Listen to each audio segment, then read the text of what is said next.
¿Cómo están ustedes? Me da mucho gusto saludarles. Nos encontramos en el Café Europa, en el centro, en el corazón de la ciudad de Morelia, capital del estado de Michoacán. En esta ocasión estoy platicando con el licenciado Jesús Sierra Arias, quien recientemente fue designado por el gobernador del estado como secretario de Educación Pública. Una posición difícil, compleja, pues por la efervescencia que hay, por todos los proyectos educativos que aquí se manejan, confluyen muchos intereses ahí. Yo siempre he considerado que el titular de una institución, de una estructura como la Secretaría de Educación Pública, no necesariamente necesita ser un pedagogo, un educador.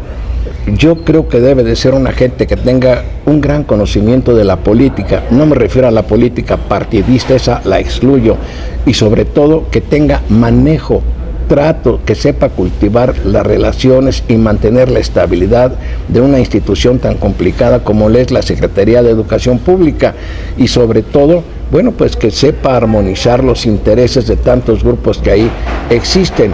El licenciado Sierra es una gente que tiene una amplia trayectoria. No es el caso que en este momento yo me refiera a ello.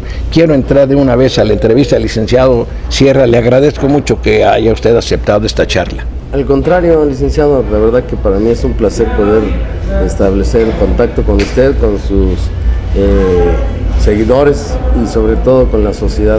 Muchas gracias. Licenciado, ¿cuáles son en este momento los principales problemas que existen al interior de la Secretaría? ¿Cuáles se pueden resolver aquí en el Estado y en dónde está metida la Federación? Bueno, me parece que es una pregunta importante. Primero tendríamos que ver que el contexto de la Secretaría es muy amplio. Tenemos una Secretaría con más de 64,000 trabajadores y eso implica un reto administrativo fundamental. De tal suerte que ahí está nuestro primer aspecto. Orden administrativo, eficiencia en los recursos, oportunidad en la toma de decisiones, verticalidad para que éstas se ejecuten y lealtad con la propia institución para que se atiendan primero los intereses de la institución y después los que también legítimamente pueden estar conviviendo, que son los intereses de los trabajadores. Ese es un primer aspecto. El segundo aspecto pues tiene que ver con la parte sustantiva, es decir, con que se preste el servicio durante todo el calendario electoral de los 200 días y que se preste además con la mayor calidad posible. Creo que ese es el segundo aspecto fundamental. Uno tercero, como usted bien lo mencionó, tiene que ver con la relación que debe de tener el titular y las diferentes áreas con las expresiones gremiales, sindicales que existen al interior.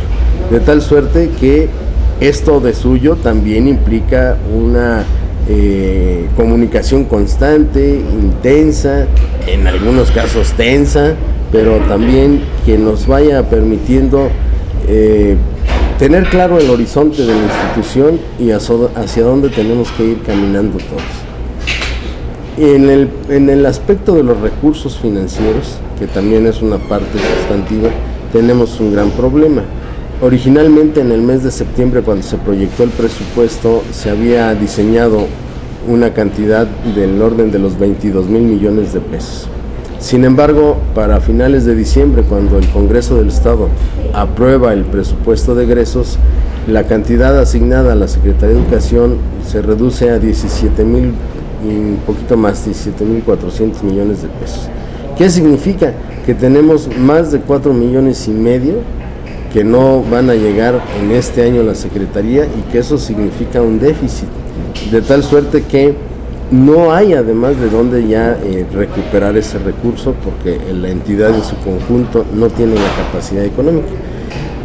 Con ello, con ese panorama, entonces hacer lo que tenemos que hacer con menos recursos también implica un gran proceso de gestión interna administrativa, pero también de diálogo con los profesores para que todos asumamos este hecho como algo irreversible en el que todos tenemos que apostarle y cooperar para salir adelante. Y esto me lleva a la última parte.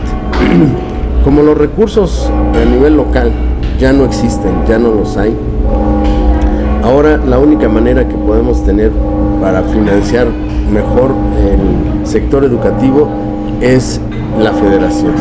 La federación que de algunos años hacia acá ha venido disminuyendo las aportaciones que tiene en este sector. Le digo como ejemplo, hace 4 o 5 años por cada peso que se gastaba en educación, 93 centavos los ponía la federación y el resto, es decir, 7 los ponía el Estado. Hoy, en el 2013, por cada peso que se gasta, la federación solo pone 63, 64 centavos y los 36 o 37 los pone la entidad. Entonces, ¿qué significa? Pues que estamos presionando mucho las finanzas del Estado y necesitamos recurrir a la federación para que ésta nos ayude, nos tienda la mano y mejore nuestra precaria situación financiera. Claro, hay causas por las que no se ha aplicado ese recurso, entre ellas la prueba enlace, el pacto por la educación, etcétera, que son aspectos que no se han venido aplicando de manera universal y que repercuten en los indicadores de eficiencia, los cuales son, dijéramos, castigados con la falta de recursos. ¿Cómo conciliar los grupos sindicales? Yo no sé en este momento cuántos grupos sindicales hay al interior de la Secretaría en el Estado. Está uno plenamente consciente de que la fuerza la tiene la Coordinadora Nacional de Trabajadores de la Educación, que son grupos opositores a lo que es el magisterio institucional, a la señora Elba Ester Gordillo, pero de ahí hacia abajo, hacia los lados, yo no sé si haya 10, 15, 20, 24, no sé cuántos grupos. ¿Cómo conciliar todo esto? Bueno, efectivamente hay una gran dispersión de expresiones o pulverización, para llamarlo de una manera más precisa. Y pues la única manera de llegar a algún acuerdo es dialogando. Y creo que en eso... ¿Y sin recursos, licenciado? Pues el diálogo. Es decir, cuando no se tienen recursos, se recurre un poco más a las habilidades del diálogo, a poner en el centro de este diálogo lo que nos importa a todos y dejar en las orillas lo que significa el interés específico de cada uno. Por eso tenemos que apostarle mucho precisamente al diálogo y también por eso tenemos que decir con toda puntualidad, sin alarma, simplemente con honestidad, lo que no se tiene y por ello lo que no se puede satisfacer. Entonces, partiendo de la información precisa para unos y para otros, el diálogo se puede generar con mayor eficiencia, puesto que ya todos sabemos a qué nos atenemos.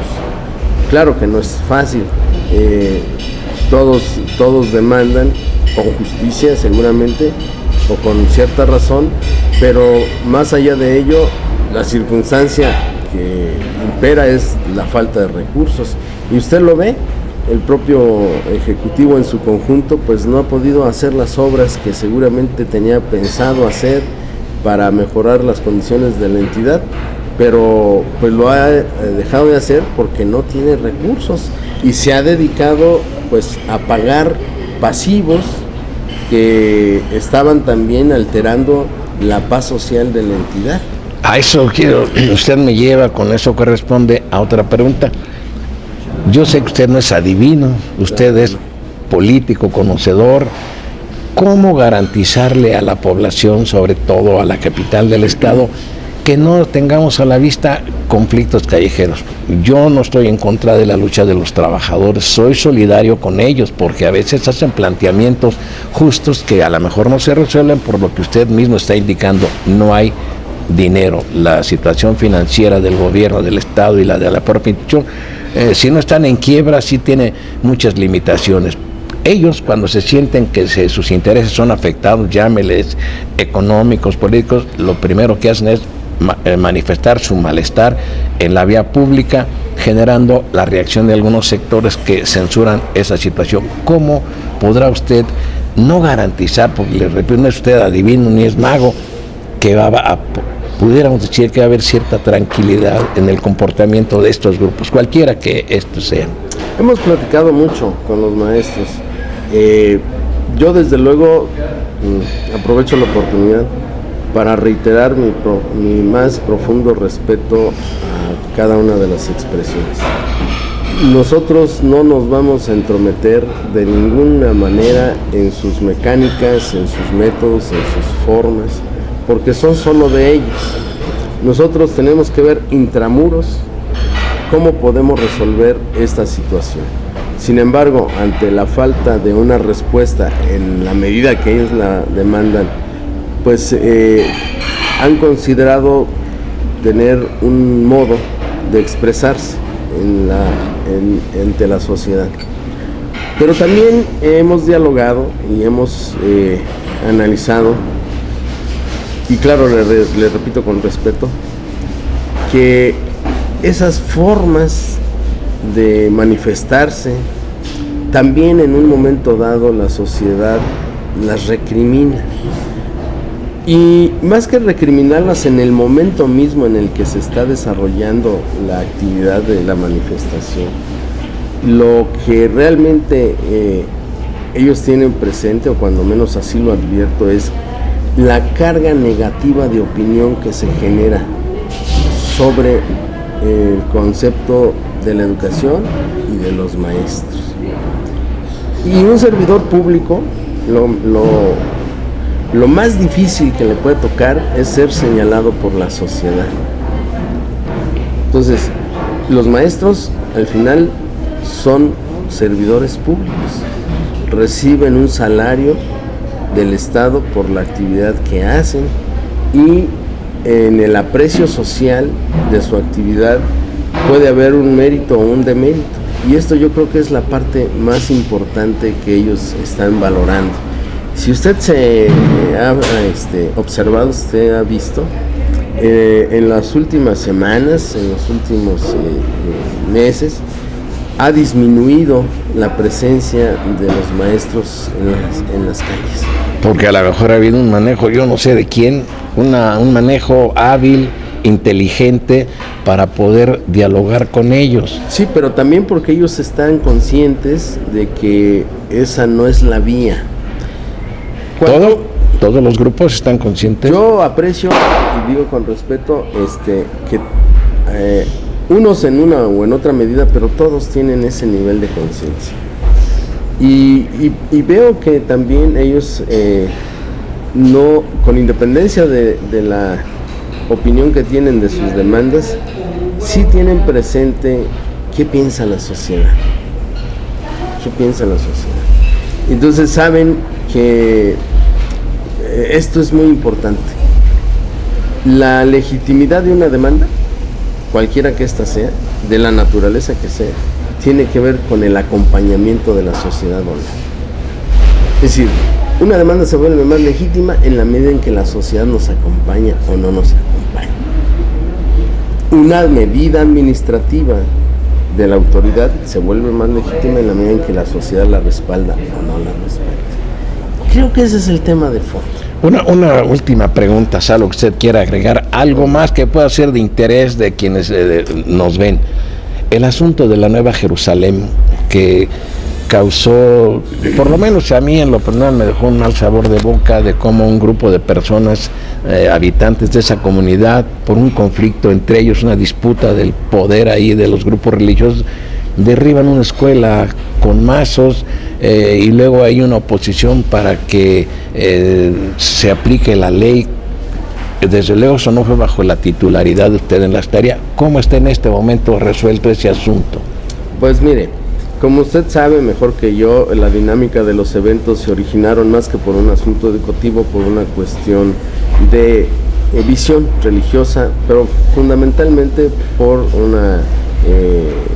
un dominio, ¿no? Un dominio interno en la comunidad. Entonces, a partir de eso se hicieron diferentes cosas, se suspendieron clases, después se tuvo que hacer un gran diálogo para que se reanudaran, y en este momento, en lo que a mí me corresponde, entiendo ya se inició en la semana la construcción del espacio educativo, de manera que sea un espacio digno y duradero. Las semanas anteriores ya había cierta presión, el presidente municipal había pedido que se postergara un poco y finalmente ya inició la construcción en estos días. Pero esa no es la solución de fondo, esa es la parte material de la solución, dotar de un espacio. ¿Cuál es la solución de fondo? La que se ha venido construyendo, que al margen de las diferencias religiosas o de otra naturaleza que se tengan en esa comunidad en particular, lo que se debe de dejar claro es que esa comunidad, con todo y sus particularidades, es una comunidad que pertenece a México y que México tiene una norma común, universal para todos, y que en esa idea pues no puede haber exclusiones de ninguna naturaleza. Entonces, respetando sus usos, sus costumbres, sus formas específicas de ver el mundo, de cualquier manera la ley, la Constitución debe de ser aplicada. Y esa es la parte en donde se ha venido trabajando para que todos podamos respetar lo que genera una norma, es decir, un ambiente social, un determinado modo de conducirnos y sobre todo de respetarnos. Licenciado, pues yo creo que seguiremos platicando en ocasiones posteriores. Creo que esta reunión entre usted y nosotros ha sido saludable. Si algo quiere usted agregar, que no le haya yo la oportunidad. He venido diciendo, y lo digo por convencimiento y lo voy a volver a repetir el día de hoy, la única manera eficaz de que la sociedad comprenda lo que se hace y lo que no se hace desde la instancia pública es a través de los medios de comunicación. Son el canal más adecuado en una democracia para construir la verdadera comunicación, la rendición de cuentas y que se sepa paso a paso qué estamos haciendo y qué no estamos haciendo. Así es que yo con esto quiero agradecerle que nos dé la oportunidad de llegar a la sociedad y que podamos exponerle nuestros puntos de vista. Pueden ser compartidos o no pueden ser compartidos, depende de la visión de cada uno, pero tienen hoy más elementos de juicio para tomar cualquier posición. Bueno, gracias, licenciado Sierra. Quiero agradecer también al licenciado Juan Luis Aguilar su apoyo, porque él tiene un equipo estupendo donde procesamos en algunas ocasiones las entrevistas. También al licenciado Omar Nares Nieto y a buen Rubens, que además es un excelente camarógrafo y también productor. Muchas gracias.